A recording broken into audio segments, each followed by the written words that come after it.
Il vento soffiava leggero sull'isola di Thanatos, portando con sé il profumo del mare e il mistero della notte che si avvicinava. Il sovrano stava in piedi, con lo sguardo fisso sull'orizzonte, mentre il cuore batteva con forza nel petto. Aveva sentito parlare di quel monaco venuto da lontano, inviato da un uomo potente che sedeva su un trono sacro. Molti dicevano che portava con sé parole nuove, parole che potevano cambiare il destino di un regno. Ma lui, cresciuto con leggi antiche e divinità severe, non sapeva se fidarsi. Aveva accettato di incontrarlo, ma solo sotto il cielo aperto, lontano da muri e tetti. Temeva incantesimi, segreti sussurrati nell'ombra. Meglio il vento come testimone, meglio il sole o la luna a rischiarare il volto di chi portava un nuovo credo. Quando l'uomo in tunica semplice avanzò verso di lui, il sovrano vide che stringeva qualcosa tra le mani.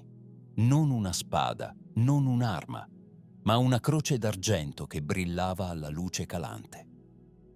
Quel monaco parlava con voce calma, con occhi pieni di pace. Non minacciava, non imponeva. Raccontava di un amore senza fine, di un re senza corona che aveva donato tutto senza chiedere nulla.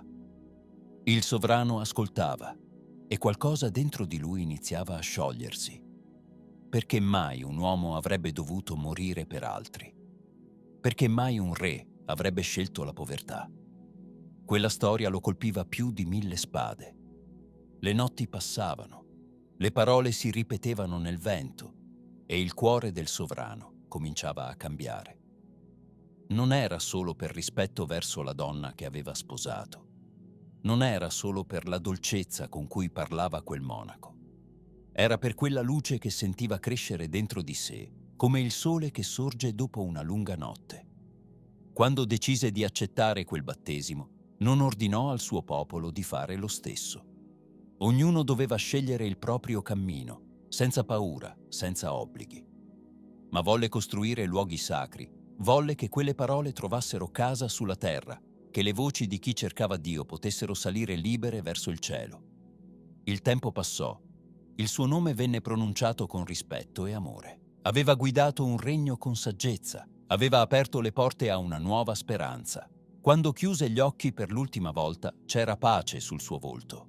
La sua figura rimase impressa nella memoria di molti, con scettro e corona, con vesti regali, ma soprattutto con il cuore di un uomo che aveva scelto la luce. Non con la forza, non con la paura, ma con la dolcezza di un amore che non conosce confini.